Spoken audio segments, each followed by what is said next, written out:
Happy birthday to Steffi. Happy birthday, dear Steffi. Happy birthday to you. Looking back, I remember I was really young and when Dad was like kind of tucking me in for bed, I was like, hey Dad, do you reckon that when you go to heaven you can be the opposite sex? Like, could I be a boy when I go to heaven? Dad, can you go ahead and have a gun? There's all my clothes. Rescue video. Sweeping spot. Now Steff. About to come down for a breeze. Now, are you safe, little girl? I kind of was having dreams and thinking that I wanted to actually date the girls in my school. And I recognised that I've been attracted to women my whole life, but I only knew it from looking back through a lens of realising that I had those feelings later in life.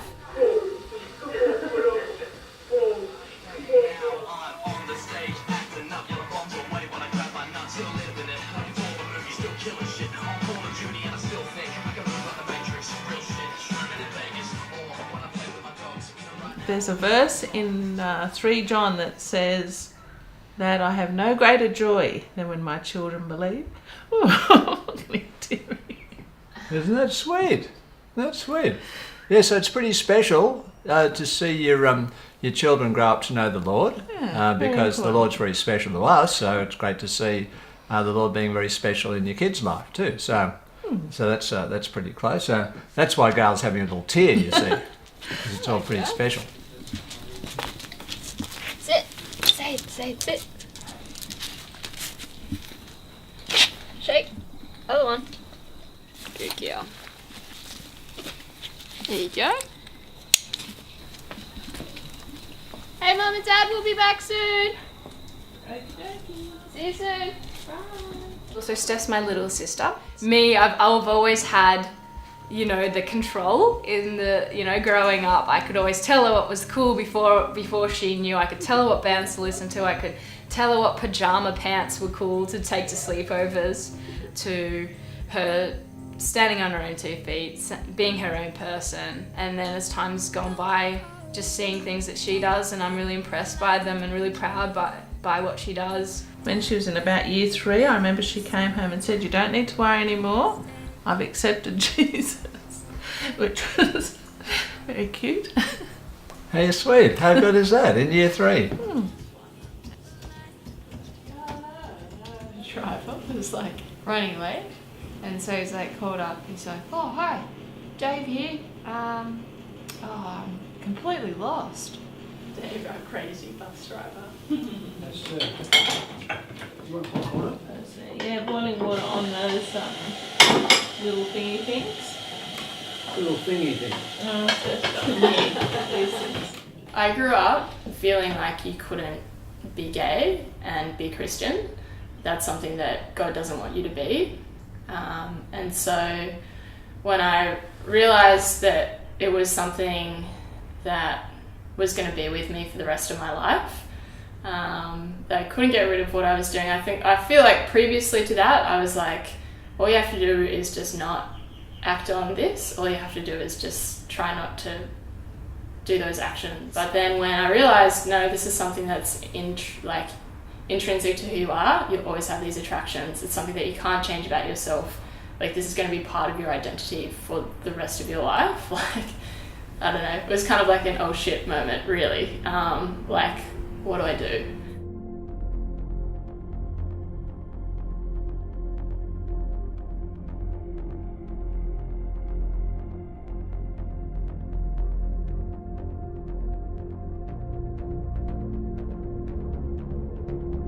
There simply is no marriage equality for everyone. Children, for example, are excluded.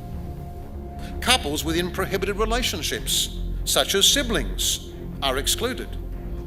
Those who are already married and wish to marry another spouse are also excluded.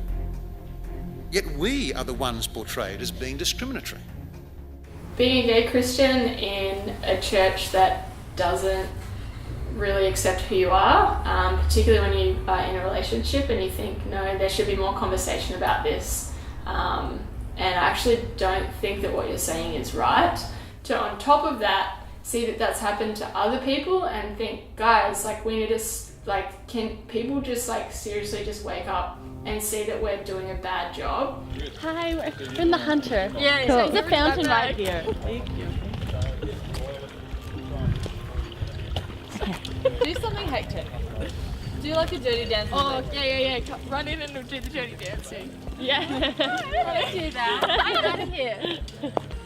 I met this great girl, and she was, she loved God just like I did. It was just something I think God was like, hey, you've had a bit of a hard time. Here's something that is good. I want to remind you that I love you and I'm with you. And that's how I saw Zan, and meeting her. Our current church where Zan and I were both at was saying that they didn't want us to be formally within that community anymore, contributing there. They never explicitly said that we need to leave, but I think you kind of feel forced out. You're like, all right, I can come, I can sit, but everything that I do you think is tainted with something that's going to affect this community in a negative way. Deal with it like an adult, use your words, and start with I feel. Zoom time. Like Zoom, how do you feel? like I'm the only one who understands. What it feels like to get my face blown. Yeah. My run-in with the old minister was like, he emailed the church, said, look out, like she's coming. Well, not really, but he was like, there's a girl that's dating another girl from our church that's now coming to yours. But it was that minister that sat me down and said, hey, your old minister told me about that you're dating someone of the same sex. Oh, hey, girl that I've never spoken to that's just joined our church. Yeah. I'm And going to corner you and just talk to you about yeah. something Yeah.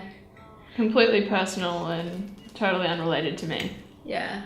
So many gay girls that I've met have literally said the words, yeah, gosh, I'd love to be going to church, but it's just that there's no space for me there if I think that I can someday have a relationship. Even if it's just like a vague wish to be in a relationship, that you can't be there. It's like, oh, you know what you have to do. You have to be celibate for life or you have to leave. Yep.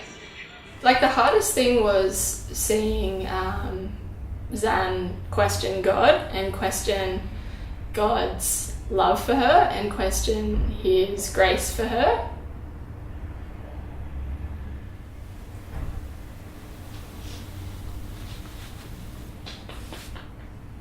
The celebration of homosexual acts and the attempt to normalise sexual activity between two men or between two women. Yet despite the statistically small number of committed partnerships within the gay community, let alone their representing merely 1% of all couples in Australia in 2011, it was only a matter of time before the arguments in favour of same-sex marriage would enter the public debate. Coming up, we speak to the Anglican priest demoted for his views on same-sex marriage. I cannot, in all conscience, do that, and I can't do that. I can't do that because the Church's teaching on homosexuality over 2,000 years has caused enormous damage, and it still is. And I'm not going to be silent until the Church is accountable, apologises, and changes its ways. So I'm not going to. I will not be silent. I will keep speaking. We lucked out because we met Keith Mascord at this event and he was speaking and he mentioned that he was at Delitchfield Anglican, so we knew that there was a minister at an Anglican church in the Sydney diocese that supported gay marriage. And then when we went there we met Father Dave, who also supports gay marriage and has publicly kind of supported that, and it was like, finally. All of these different types of Christians who are like, this is wrong, this is why it's wrong, and this is what we're going to do about it. It's just like, all right, we're going to be the person that takes the hits from now on. And I think that's what Equal Voices is that they're this organisation. It's like, you don't need to do the battling anymore. You've done enough. We've been really bad. We've really messed up here. We're sorry, and we're going to go out there into battle for you. And it's just like, thank you. What we're hoping is that the creation of Equal Voices will create a new kind of a new conversation within churches right around the country. When we had the launch of Equal Voices, we needed to have people able to be identified as sort of part of the movement. They're like the tongues of fire in Pentecost, you know, different voices. And that's just really exciting, actually. That's a great blessing, is, you know, getting to know and meet so many beautiful people like you. Back at you.